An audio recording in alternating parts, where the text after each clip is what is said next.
요즘 한국과 일본의 관계가 최악입니다. 그 이유는 그 일제 그 징용 보상 문제 때문입니다. 일본 정부 입장에서는 1965년 한일 협정을 하면서 이 보상이 다 끝났다고 보는데 다시 보상 문제를 끌어내니까 보상을 해줄 수 없다는 겁니다. 한국 정부 입장에서는 한일 협정은 피해자 당사자가 빠진 가운데 정부 사이에 이루어진 협정이기 때문에 피해 당사자는 따로 보상을 해야 된다고 이제 주장하는 겁니다. 이 문제가 첨예하게 충돌하니까 이 한일 간의 경제 문제, 또 외교 문제, 북한 핵 문제에서 서로 대립하고 또 손해를 보고 있습니다. 사람과의 관계든지 나라와의 관계든지 이제 갈등이 이제 있으면 막대한 손해로 이어지게 됩니다. 그래서 이 누군가와 불화 관계에 있다면 빨리 화해를 해야 됩니다. 우리는 두 주 전 말씀에서 이 모든 만물과 하나님이 불화 관계에 있다는 것을 봤습니다. 하늘에 있는 것들이나 땅에 있는 것들이 다 하나님과 불화 관계에 있었습니다. 그런데 그리스도께서 십자가에서 피를 흘리심으로 하나님과 모든 만물이 화해를 하게 되었습니다. 그런데 하나님과 만물이 화목하게 되었다는 말씀이 우리가 무슨 상관이 있느냐 하는 겁니다.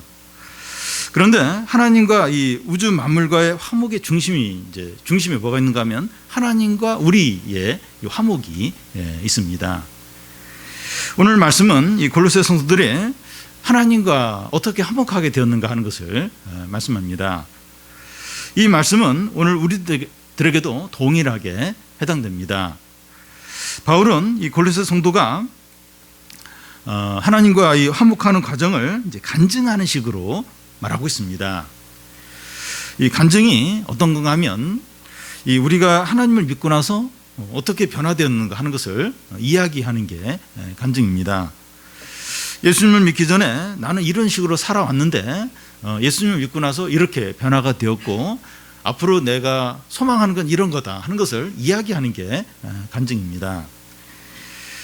골로새 성도들에게 하나님과 화목에 대한 말씀은 낯선 것도 아니고 이미 그 경험해서 알고 있는 것이고 우리에게도 이렇게 이미 알고 있는 그런 내용입니다. 우리는 이 다른 사람 앞에서나 주보 글을 통해서 우리가 하나님과 어떻게 화목하게 되었는가 하는 것을 고백한 적이 있을 겁니다. 그러니까 뭐 이렇게 어떻게 화목하게 된다 이런 얘기는 아니다 할지라도 내가 어떻게 이렇게 믿음을 갖게 되었고 또 하나님의 인도를 받게 되었고 또 하나님과 어떻게 관계가 회복이 되었는가 이제 이런 걸 이렇게 이야기를 하기도 하고 주보글에 이렇게 쓴 적이 있습니다. 이 시간 우리는 이 본문 말씀을 이제 살펴보면서 우리가 어떻게 하나님과 화목하게 되었는지 간증하듯이 다시 한번 이렇게 생각해 보면 좋겠습니다. 오늘 말씀은 크게 네 부분으로 나눌 수 있는데 우리가 과거에 어떠했는지 또 현재 어떤 일이 일어났는지 또 앞으로 미래에는 우리에게 어떤 일이 일어날 것인지 그리고 이런 일이 일어나기 위해서 우리가 할 일이 뭔지 하는 것을 생각해 보겠습니다. 먼저 이 골로새 성도들의 과거입니다. 이 골로새 성도들이 예수님 믿기 전 과거는 오늘 우리의 과거와 동일합니다. 우리들이 예수님 믿기 전이나 이제 교회를 다녔지만 그 신앙이 이렇게 안 좋은 신앙이 거의 없는 이제 그런 때를 생각하면 됩니다. 그때 우리의 삶의 특징이 무엇입니까? 그 21절을 보면 전에 악한 행실로 멀리 떠나 마음으로 원수되었던 너희를 두 가지를 말하는데 이 마음으로 이제 원수가 되었고 이 악한 행실로 멀리 떠나 있었다는 겁니다. 예수를 믿기 전 모든 사람들의 상태가 뭔가 하면 이 마음으로 하나님과 원수 관계에 있는 겁니다. 마음은 눈에 보이지 않아서 잘 몰라요. 알 수가 없습니다. 그런데 예수를 믿기 전에 우리 마음은 하나님을 조금 부담스럽게 여기거나 그런 정도가 아니라 적대 관계에 있었다는 겁니다. 그래서 우리 마음은 안 보여요. 근데 우리가 예수를 믿기 전에 우리 마음 안에서 하나님과의 관계가 적대 관계, 아주 적대 관계에 있었다는 겁니다. 근데 우리는 생각하기에 이 불신자 중에 일부만 하나님과 원수 관계에 있지, 대부분의 사람들은 하나님과 우호적인 관계에 있을 거다, 이렇게 생각합니다.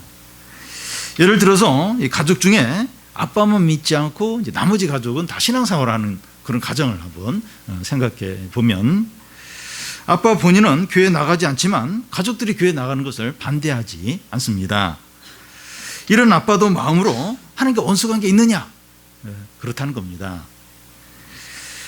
이 아빠가 이 가족의 신앙생활을 인정하고 반대하지 않는 것은 어느 범위 안에서만 이제 그런 겁니다.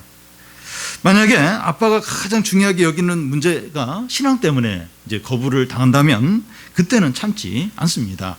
예를 들어서 이 아빠는 자기 그 딸의 어떤 결혼 문제를 굉장히 중요하게 여깁니다. 근데 이 딸이 아빠가 생각하는 그런 결혼을 거부하는 거예요. 신앙, 다른 것도 아니고 신앙 문제 때문에 안 된다고 거부를 하면 그때는 안 참아요. 신앙이 뭐고 막 싸잡아서 욕을 하면서 비난을 할 겁니다. 그때 아빠의 마음속에 숨겨져 있던 하나님과의 원수 관계가 그때 이제 드러나는 거죠. 예수를 믿기 전 모든 사람들의 마음은 하나님과 원수 관계에 있습니다. 그래서 하나님에 대한 모든 사람의 마음은 두 가지 중에 하나예요. 하나님을 기뻐하고 사랑하든지 미워하고 적대하든지 둘 중에서 하나입니다. 엄밀하게 말해서 중립은 없어요. 중립은 없습니다. 그러니까 기뻐하면서 사랑하든지 아니면 미워하면서 적대하든지 둘 중에서 하나입니다. 예수를 믿는 우리들도 이 중립적인 마음일 수가 없습니다. 나는 하나님을 싫어하지 않아. not bad. 그냥 좋지 않은. 그냥 나쁘지 않아. 이 정도. 이 정도일 수가 없어요. 하나님을 중하든지 아니면 하나님을 전심으로 기뻐하든지 둘 중에 하나입니다. 그래서 우리가 예수를 믿는다고 하는데 미지근하고 모호하다, 이건 정상적인 게 아닙니다. 그러니까 그런 상태로 그냥 지내는 경우가 있고 이렇게 항상 이렇게 뜨겁게 신앙생활을 할 수 있어. 그러면서 이제 그냥 미지근하고 모호하고 이걸 그냥 이렇게 정상적인 것으로 그냥 당연한 것으로 생각을 할 때가 있는데 그렇지가 않아요. 이거 정상적인 게 아닙니다. 우리가 이제 그런 상태로 계속 그러고 있다면 기도를 해야 됩니다. 이 미워하고 적대적이든지 아니면 전심으로 사랑하든지 둘 중에 하나라고 했는데 저는 좀 미지근합니다. 이런 상태로 지금 오래 가고 있습니다. 이건 절대로 정상이 아니고 병든 겁니다. 좀 도와주십시오. 전심으로 사랑할 수 있도록, 마음과 뜻과 목숨을 다해서 사랑할 수 있도록 주님 제 안에 뜨거움을 주십시오. 그리고 구해야 됩니다. 이게 정상이에요. 이게 정상이에요.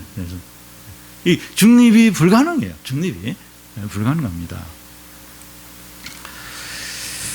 사람의 마음이 하나님과 원수 관계에 있다는 것이 어떤 식으로 이렇게 나타납니까? 악한 행실로 하나님을 멀리 떠나게 된다는 겁니다. 마음은 결국 행동으로 나오게 되어 있습니다. 사람이 일시적으로는 마음과 다르게 행동할지 몰라도 결국은 마음 안에 있는 것이 행동으로 나오게 됩니다. 그러니까 일시적으로 몇몇 행동으로 이렇게 마음과 다르게 그렇게 이렇게 할 수가 있어요. 싫어하는데도 좋아하는 것처럼 한동안 몇 가지 행동으로 이제 그게 가능할 수 있는데 결국은 이제 마음 안에 있는 게 나와요. 마음 안에 있는 게 결국 이제 행동으로 나오게 되어 있습니다. 마음이 하나님과 원수 관계에 있는 사람은 악한 행동을 하게 됩니다. 한두 가지 행동이 악한 행동이 아니라 삶 자체가 악한 삶입니다. 그가 하는 모든 일이 하나님 앞에서 거짓되고 죄악입니다. 어떤 사람이 주님을 인격적으로 만나고 나서 하는 말이 그동안 이 자기의 몇 가지 행동이 죄가 아니라 자신의 모든 삶과 생각이 다 죄였다고 그렇게 고백하는 것을 이제 본 적이 있습니다. 그러니까 몇몇 행동이 아니라 생각 자체, 삶 자체가 다 썩었고 다 죄악이고 하나님 적대하는 거였다. 돌아보니까 그런 거예요. 그런 자신을 이제 깨닫는 겁니다. 요즘에 뭐 갑질이나 성희롱이나 뭐 악성 댓글이나 몰카 등이 사회적인 문제가 되면서 법적인 제재를 받고 있습니다. 그런데 그전에는 사람들이 이런 것을 죄로 여기지 않았어요. 뭐 죄인지 모르고 조금 그냥 나쁜 거고, 조금 이제 사람들을 좀 불쾌하게 여기는 걸로 그렇게 알고서 이런 일을 막 이렇게 했었습니다. 그와 같이 악한 행실인데도 사람들은 익숙해져서 계속 행한다는 겁니다. 악한 행실인데 그런 생각이 없어요. 계속 익숙한 거예요. 습관화가 된 거예요. 몸에 배 있는 거예요. 계속 그런 악한 행실을 하면서 사는 겁니다. 마음이 하나님과 원수되어 있는 사람은 매사에 이기적이고 탐욕적으로 악하게 행하게 됩니다. 그러니까 몰라 이게 악한 행실인지 이게 하나님을 적대하는 게 몰라요. 이게 익숙해져서 또 이렇게 몸에 배어 있기 때문에 반복적으로 그냥 그렇게 이제 사는 겁니다. 우리가 예수를 믿기 전에 이렇게 살아왔어요. 이렇게 살아왔습니다. 예수를 믿기 전 모든 사람들의 특징은 하나님과 분리되어 멀리 떨어져 있었다는 겁니다. 가지가 나무에 꺾여서 떨어져 있었던 것과 있는 것과 같습니다. 나무에서 한 가지가 꺾여져 있으면 어떻게 됩니까? 더 이상 그 가지는 열매도 맺지 못하고 곧 시들어 죽게 됩니다. 예수를 믿기 전 모든 사람들의 상태가 이와 같습니다. 그들이 살아서 이것저것 하고 있지만 영적으로 죽어 있는 거예요. 그러니까 생물학적인 생명을 가지고 있는 것이지 하나님 앞에서는 죽어 있는 것과 이제 같은 겁니다. 하나님과 분리되어 있지만 그것을 모르고 있는 사람들의 상태가 어떻습니까? 죽음과 죽음의 증상으로 가득합니다. 그러니까 하나님과 분리가 떨어져 있어요. 근데 그걸 모르고 그냥 생물학적인 생명으로 사는 이 사람은 죽음과 죽음의 증상이 가득한 가운데 살아가는 겁니다. 자기 자신과 다른 사람과의 관계가 다 파괴적이에요. 자기도 파괴하고 다른 사람도 파괴시킵니다. 아무리 돈을 많이 벌고 사회적인 지위가 높아져 있고 또 공부를 많이 했다 할지라도 죽음과의 죽음의 증상으로 가득한 겁니다. 돈이나 사회적인 칭이나 명예가 의미가 없어요. 마치 그 시한부 이제 인생을 살아가는 사람과 이제 같다고 할 수 있는데 뭐 약을 먹어도 안 되고 수술도 안 되고 더 이상 뭐 이렇게 손 쓸 수가 없는 거예요. 이제 죽음의 날만 이제 기다리는 그런 분들이 있는데 뭐 돈이나 사회적인 지위나 인기나 이게 아무 소용이 없어요. 아무 소용이 없습니다. 그러니까 하나님의 어떤 생명, 하나님의 생명을 떠나서 이렇게 그냥 생물학적인 그냥 생명만 가지고 사는 사람의 상태가 그렇다는 겁니다. 근데 사람 스스로는 이런 절망적인 상태에서 벗어나지 못합니다. 사람들 편에서 아무리 노력을 하고 선행을 해도 안 돼요. 거기서 벗어나지 못합니다. 사람의 상태는 침몰하는 배 안에 갇혀 있는 것과 같습니다. 외부에서 건져줘야 이게 나올 수 있지 스스로는 거기서 해방이 거기서 나올 수가 없는 겁니다. 철저한 절망 가운데서 사망의 지배 가운데 있는 것이죠. 우리가 예수님을 믿기 전에 그리스도 밖에 있을 때 그런 상태에 있었습니다. 죽음과의 죽음의 증상이 가득한 가운데 내 자신도 파괴하고 다른 사람도 파괴하고 그런 비참하고 절망적인 사실 가진 게 아무 소용이 없는 아무 의미가 없는 그런 상태에 있었습니다. 우리가 그걸 잊어버리면 안 돼요. 우리는 자꾸 잊어버려요. 내가 어떤 상태에 있었는지 어떤 상태. 저는 예수님 믿기 전에 이 정욕의 늪 가운데서 점점 빠져들다가 건짐을 받았다 그런 생각을 한 번씩 할 때가 있어요. 거기서 안 빠져나왔으면 그냥 목까지 머리까지 다 이제 그 늪에 빠지면서 그냥 끝나는 거죠. 영원한 그 어둠 지옥에 이제 던져지는 건데 거기서 건짐을 받았다 그런 생각을 한 번씩 할 때가 있는데 우리가 이 죽음과 이 죽음의 증상과 아무런 그래 생물학적인 생명으로 살다가 그런 가운데 있다가 이제 거기서 이제 건짐을 받은 거죠. 그래서 우리가 어떤 상태에서 있었나, 예수 믿기 전에 어떤 상태, 이걸 잊어버리면 안 돼요. 다음은 이 골로새 성도들의 현재입니다. 이 골로새 성도들의 과거는 그 예수님과 원수 관계였고 멀리 떠나 있는 상태였습니다. 골로새 성도들은 죄 가운데 살았고 하나님 그들에 대해서 진노했습니다. 그들에게는 절망과 심판만이 있을 뿐이었습니다. 이것이 골로새 성도들의 과거였어요. 과거 상태였습니다. 그런데 어떤 일이 골로새 성도들에게 일어났습니까?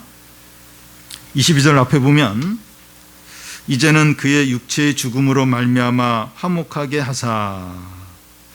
22절 앞에 그 원문에는 그러나라는 접속사가 있는데 한글 성경에는, 우리 성경에는 빠졌습니다. 그러나 이제는, but now. 두 단어는 너무나 중대한 단어입니다.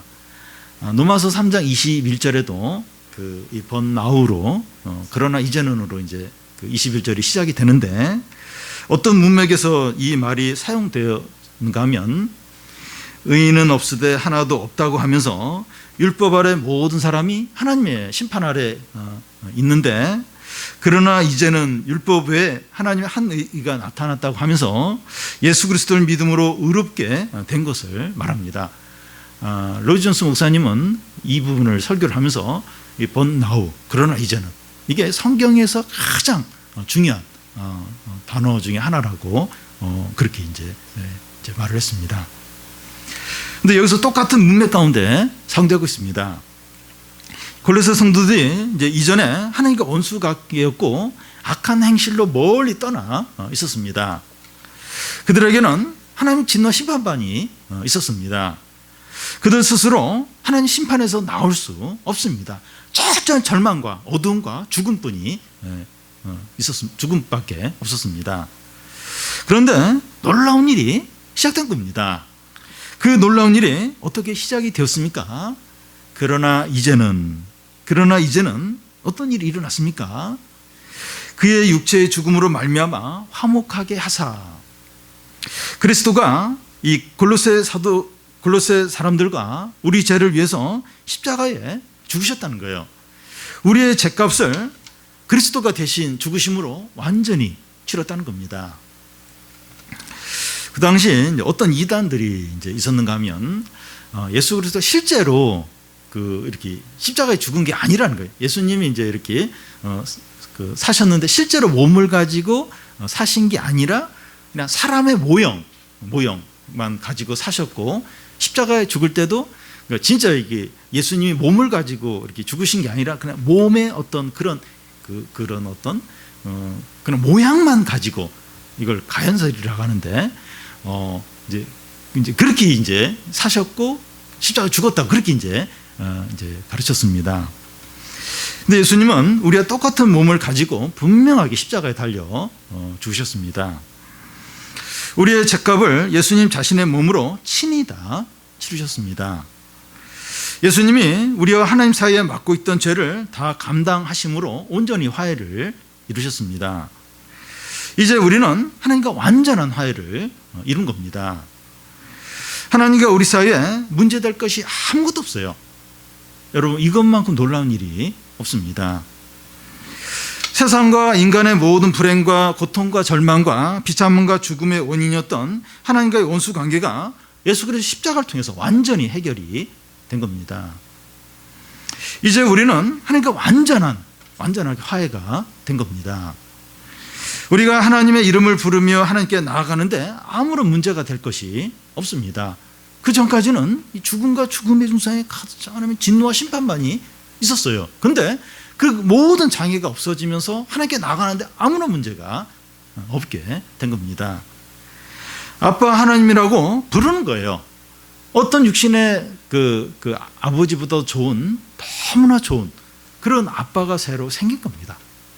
그 아빠 하나님께 언제든지 달려가서 우리의 모든 어려움과 힘든 일들을 말씀드리고 해결받고 도움을 받을 수 있게 된 겁니다. 하나님과 화목한 자는 이제 자기 자신과 그리고 다른 사람과 화목하게 됩니다. 자기 자신을 있는 그대로 인정하고 자신을 소중하게 여깁니다. 더 이상 남과 비교하지 않고 자신의 부족함을 인정하고 자기를 사랑하게 됩니다. 자기 중심적으로 이기적으로 된다는 것이 아니라 주님 앞에서 자신의 가치와 소중함을 알게 된다는 겁니다. 자신을 더 이상 학대하지 않아요. 막 몰아붙이지 않아요. 자기를 막 이렇게 막 그렇게 자신을 뭐 이렇게 막 굉장히 이렇게 막 부끄러운 존재로 그렇게 여기지 않고 자신을 격려합니다. 위로해요. 자기를 안아줍니다.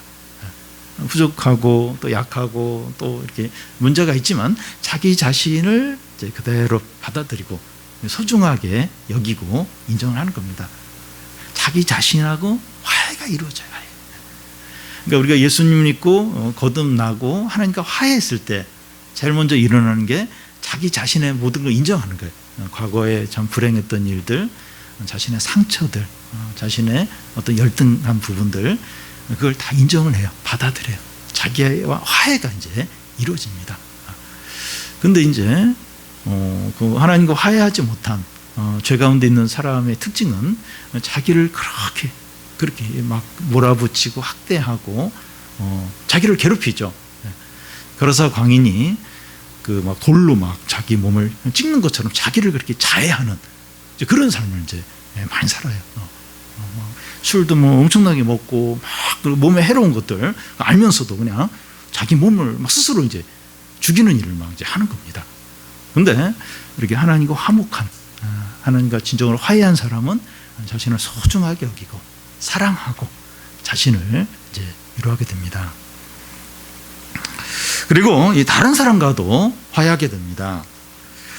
자기에게 상처와 아픔과 고통을 준 사람에 대해서 용서하게 됩니다. 그러니까 용서하기 싫은데 용서하지 않으면 너무 견딜 수 없는 거예요. 그래서 결국 이제 용서를 이제 하게 됩니다.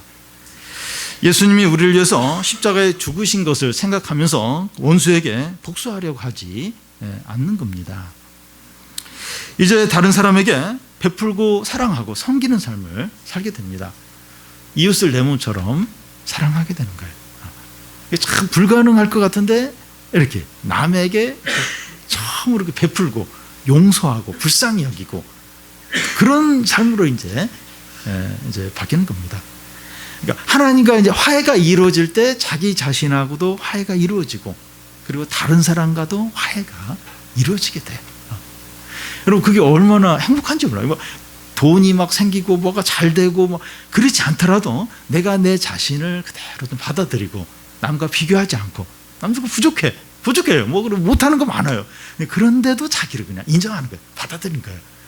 그리고 또 다른 사람들도 또 이렇게 용납하고 원수도 이제 이렇게 좀 그 마음을 이렇게 좀 풀고 복수하려고 하지 않고 그리고 할 수 있으면 이렇게 베풀려고 하고 잘해주려고 하고 좀 이렇게 자기 자신하고 다른 사람과 화해가 이루어진 그게 행복.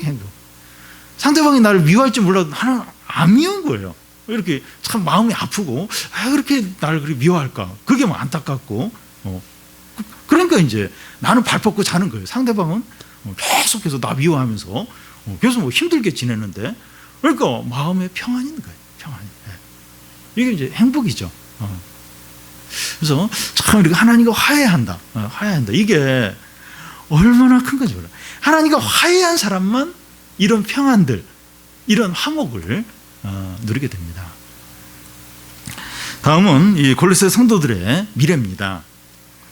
예수 그리스도가 십자가에 죽으심으로 하나님과 우리가 이제 화목하게 되었는데 그것이 전부가 아니라는 거예요. 우리에 대한 더 놀라운 목적이 있습니다. 22절을 다시 보면 이제는 그의 육체의 죽음으로 말미암아 화목하게 하사 너희를 거룩하고 흠없고 책망할 것이 없는 자로 그 앞에 세우고자 하셨으니 그리스도가 이제 하나님과 우리를 화목하게 하신 목적은 우리를 거룩하고 흠없고 책망할 것이 없는 자로 하나님 앞에 세우기 위해서입니다. 여기서 이 거룩하고 하는 것은 우리가 그리스도인이 된 후에 이 세상과 구별되는 도덕적인 이제 삶을 말하고 또 흠없고 하는 것은 구약 시대에 제물을 바칠 때 이 흠이 없는 제품을 바치게 되는데 우리의 삶이 하나님이 받으시기에 흠이 없는 것을 말하고 또 여기 책망할 것이 없다 하는 것은 하나님의 심판대 앞에 설 때 사단이 참소를 하게 돼요. 흠을 잡아서 막 이제 이렇게 공격을 하게 되는데 이 책 잡을 것이 이제 없는 것을 이제 말합니다. 이 청문회를 할 때 보면 뭐 별의별 이제 막 문제들이 또 뭐 이렇게 불법이나 또 뭐 이렇게 위장 전입한 거 뭐 이런 것들이 이제 막 나오는데 그게 없는 사람이 아무도 없습니다. 근데 하나님 앞에 설 때 사단이 아무리 우리 죄와 허물을 찾으려고 해도 찾을 수가 없다는 겁니다. 우리가 이 정도로 거룩하고 흠이 없고 책망할 것이 없는 자가 된다는 겁니다. 그 사단이 우리에게서 허물을 찾으면 못 찾을 수가 없어요. 이 사단을 어떻게 이렇게 사단의 어떤 그런 걸 막을 수 있겠습니까? 사단은 조금이라도 흠이나 죄를 다 찾아냅니다. 근데 마지막 날 주님 앞에 섰을 때 사단이 우리를 검사처럼 이렇게 뭘 찾는데 찾을 게 아무것도 없다는 거예요. 흠이나 책 잡을 게 뭐 죄나 아무것도 없이 그렇게 이제 하나님 앞에 서게 된다는 겁니다. 어떻게 해서 이것이 가능합니까? 그리스도가 우리의 모든 죄를 위해서 피 흘리심으로 하나님과 우리를 화목하게 하셨기 때문입니다. 우리가 무슨 선행이나 노력을 했기 때문이 아니에요. 내가 교회 열심히 다니고 내가 이렇게 착한 일을 많이 하고 그런 게 절대로 아닙니다. 그리스도의 십자가를 통한 화목이 우리를 거룩하고 흠이 없고 책망할 것이 없는 자가 되게 한 것입니다.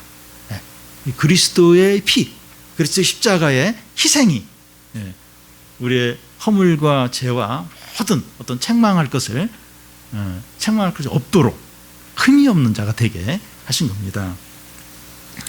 지금 하나님과 화목한 우리들이 이런 상태에 있다는 겁니다. 우리가 이제 하나님과 화목하게 했다고 하는데 지금 우리가 그런 상태에 있다는 겁니다.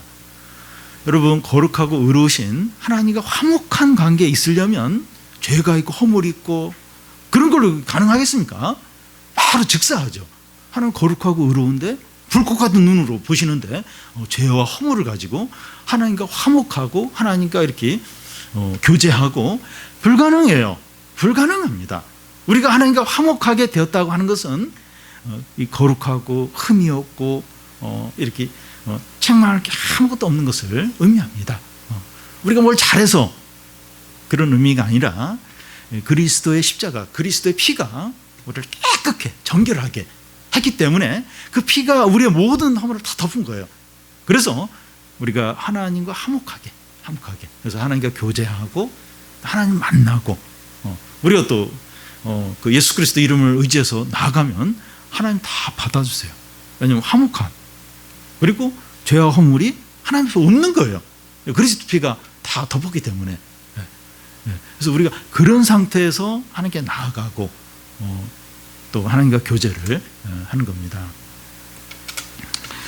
여러분, 우리가 하나님을 아빠, 하나님이라고 부르며 나아갈 때 거룩하고 흠없고 책망할 것이 없는 자로 나아가는 겁니다. 막 죄가 많고 막 허물이 많고 그런데 아빠 하나님 하면서 나아갈 수 있겠습니까? 안 안아주죠. 거룩하고 의로우신 하나님, 죄와 오물과 그리고 범벅이 돼 있는 안 만나주시죠. 근데 우리가 아빠 하나님을 부르면서 나아갈 수 있고 받아주신다고 하는 것은 우리가 의롭고 흠이 없는 겁니다. 흠이 없는. 그리스도의 피로 다 덮어졌기 때문에 그런 상태에서 하나님께 나아가는 겁니다. 물론 이제 마지막 실제로 이제 영광스럽게 실제로 더 깨끗게 되는데, 근데 지금도 우리가 하나님께 기도할 때 물론 허물이 있죠. 죄가 있는데 그리스도의 피로 다 덮어져 가지고 이렇게 좀 의로운 흠이 없는 그런 상태로 우리가 이렇게 하나님께 나아가고 하나님의 이름을 이제 부르는 것입니다. 이거 엄청난 일, 놀라운 일이에요. 그래서 우리가 이 그리스도의 십자가, 이 그리스도의 피만을 의지해야 되는 거예요. 왜 우리가 예수 이름으로 기도해야 되고 왜 예수님의 의지해서 나아가야 되는 거야. 그렇지 않으면 받아줄 수가 없어요. 그러니까 만날 수가 없는 거예요. 기도를 할 수가 없는 겁니다. 그래서 우리가 계속 우리 자신을 부인하고 왜 그 그리스도, 이 다윗의 자손으로만 생각하면 안 되고 하나님과 구원자와 주님으로 이 그리스도를 우리가 의지하고 그리스도를 사랑하고 그래야 되는가 하면 이 그리스도 이름 아니면 나아갈 수가 없는 거예요. 기도할 수가 없는 거예요. 이게 불가능한 겁니다. 불가능. 예. 화목하는 것도 불가능한 겁니다. 그래서 우리가 얼마나 예수 그리스도를 사랑하고 의지하고 그의 이름으로 모든 것을 해야 되는지 물습니다. 이 모든 것이 가능하기 위해서 우리에게 필요한 게 뭡니까? 이 화목과 구원을 위해서 하나님이 다 하셨어요. 구원을 위해서 우리가 할 일은 없습니다. 그런데 우리의 반응과 상관없이 되는 것은 아닙니다. 여러분, 우리는 아무 생각이 없고 원치도 않는데 하나님과 화목하는 경우는 없습니다. 우리 원치도 않아요. 관심도 없어요. 근데 하나님과 우리가 화목하게 된다. 그런 경우는 없습니다. 나는 관심도 없는데 우리 부모님이 믿음이 좋아서 나와 하나님과 화목하게, 불가능해요. 그런 일은 절대로 없습니다. 나는 원치도 않고 관심이 없는데 하나님과 나와 화목하게 된다. 그런 일은 없습니다.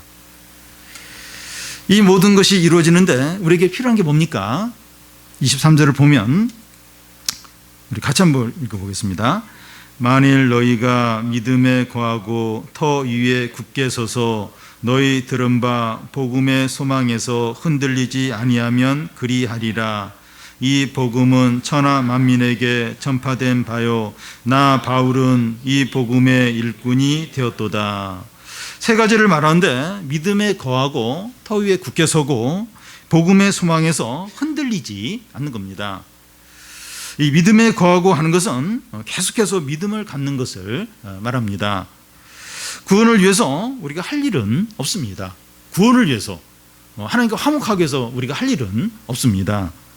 그런데 예수 그리스도께서 우리를 위해서 하신 일을 계속해서 믿는 거예요. 그러니까 구원을 위해서 우리가 할 일은 아무도 없어요. 근데 우리가 해야 할 일은 그리스도가 하신 일을 계속해서 믿는 겁니다. 초신자일 때는 주님을 믿었는데 5년 후, 10년 후부터는 자신의 성경 지식이나 또 직분이나 또 우리가 섬기는 거 이런 걸 믿는 것이 아니라 계속해서 그리스도가 행하신 것을 믿고 의지하는 겁니다. 초신자일 때는 진짜 이렇게 의지할 게 없어서 예수님만 믿었어요. 예수님의 공로만 믿었어요. 근데 5년, 10년, 20년 지나면서 직분도 생기고 또 이렇게 은사도 있고 또 교회에서 또 인정도 받고 해서 그걸 그 다음부터는 그걸 이렇게 믿고 그런 게 아니라는 거예요. 끝까지 그리스도의 공로, 그리스도의 은혜만 붙드는 겁니다. 이번 주에도 우리가 마태복음에서 바리새인과 서기관들을 살펴보겠는데 이 사람들이 왜 그렇게 열심도 많고 성경 지식도 많은데 하나님은 못 들어가요. 하나님으로부터, 주님으로부터 그런 저주를 받아요. 그 이유가 뭔가 하면 자신의 어떤 선행, 자신의 성경 지식 이런 걸 믿는 거예요. 예수님을 믿는 게 아니라, 예수님이 하신 일을 믿는 게 아니라 자신의 성경 지식, 자신의 어떤 종교적인 열심, 그걸 믿는 겁니다. 그러니까 그렇게 저주를 받고 하나님 나라에 들어가지 못하는 겁니다. 여기 터 위에 굳게 서고 하는 것은 견고하게 서 있는 것을 말합니다. 유혹이나 위기가 올 때 약해지거나 무너지지 않는 겁니다. 평안할 때는 믿음이 좋은데 경제적으로 어렵거나 가족 중에 누가 아프거나 직장에 어려움이 생기면 신앙이 약해지기 쉬운데 어려운 가운데서도 믿음이 약해지지 않는 겁니다. 우리가 생각보다 약해요. 건강이나 또 어떤 경제적인 어려움이나 또 사람과의 관계가 어려우면 믿음이 흔들려요. 믿음이 약해져요. 근데 그런 것과 상관없이 믿음이 약해지지 않는 겁니다. 또 이 복음의 소망에서 흔들리지 아니하면 하는 것은 이 소망이란 말이 확신과도 같은 의미인데 이 복음의 확신이 흔들리지 않는 겁니다. 내 영혼과 내 인생이 상황이나 사람에게 달린 것이 아니라 이 복음에 달렸다는 확신을 갖는 겁니다. 그러니까 내 인생, 내 영혼, 또 우리 자녀, 우리의 어떤 소중한 게 어떤 상황이나 어떤 사람에게 달린 것이 아니라 이 복음에 달려있다. 이 복음, 그리스도가 하신 일, 하나님의 말씀 여기에 달려있다 하는 확신을 갖는 겁니다. 경제적으로 어렵거나 미래를 알 수 없을 때 나의 모든 것이 복음의 능력에 달려있다 이렇게 확신을 하는 겁니다. 그러니까 복음이 이제 물론 우리의 구원에 전적으로 그 영향을 줍니다. 근데 우리 영혼, 우리의 인생, 우리가 하는 모든 것도 이 복음의 능력, 이 복음의 능력에 달려 있는 거예요. 우리의 이 전 삶이 모든 게 이 복음의 능력에 달려 있는 거예요. 그걸 이제 믿는 겁니다. 이 복음이 어떤 겁니까? 우리가 방금 읽은 성경에 보면 천하 만민에게 전파된 바요 나 바울은 이 복음의 일꾼이 됐다는 겁니다. 우리가 들은 복음은 우리 교회만 듣는 것이 아니라 세상의 수백만 교회에서 들려지고 있고 수천만 번에 걸쳐서 설교되어진 진리의 복음이라는 겁니다. 우리가 지금 골로새서를 보고 있는데 우리 교회만 지금 이 말씀을 보는 게 아니에요.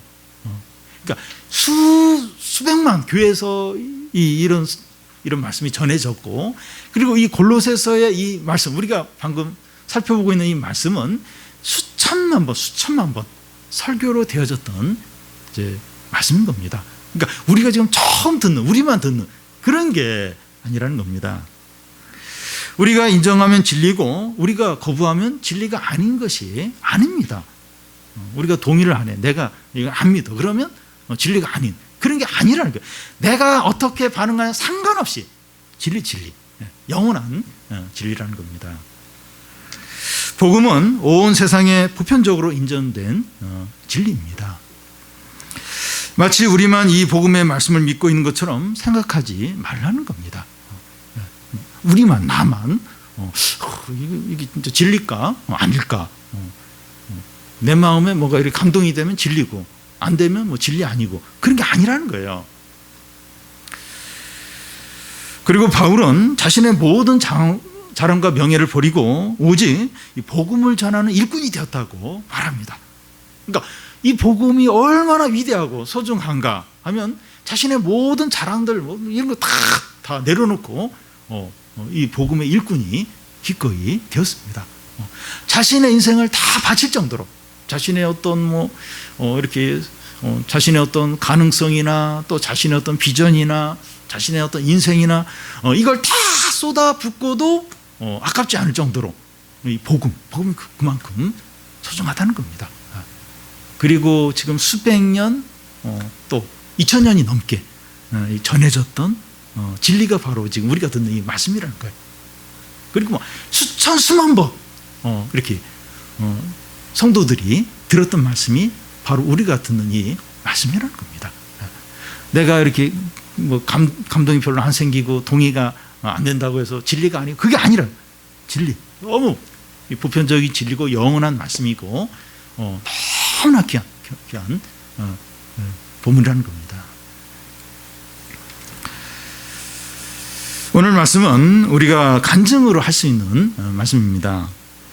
전에 우리는 하나님과 원수관계에서 아무런 소망이 없고 저주만 있어서 저주만, 이 죽음과 죽음의 증상 가운데서 살았습니다. 그러니까 생물학적인 생명만 가지고 살았었는데, 그러나 이제는 예수 그리스도가 십자가에서 죽으심으로 하나님과 우리를 화목하게 했습니다.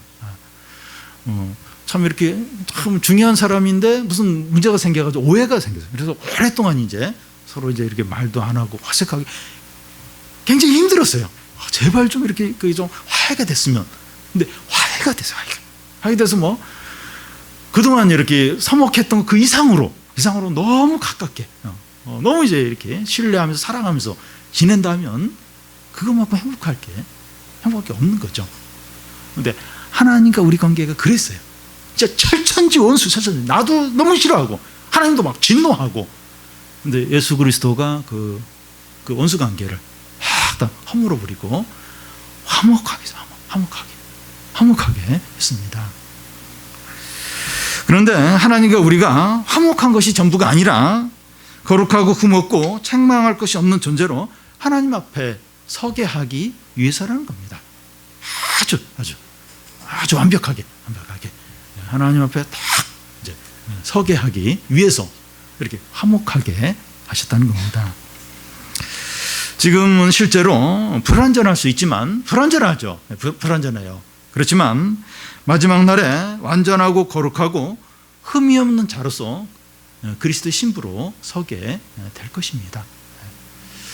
여러분, 우리 좀 상상을 하는데 이런 상상을 좀 많이 하면 좋겠어요. 이렇게 완벽하고 거룩하고 영광스럽게 아무런 빛이 나는 얼굴과 온몸에서 빛이 나는 그런 그리스도의 신부로 하나님 앞에 서게 되는 거예요.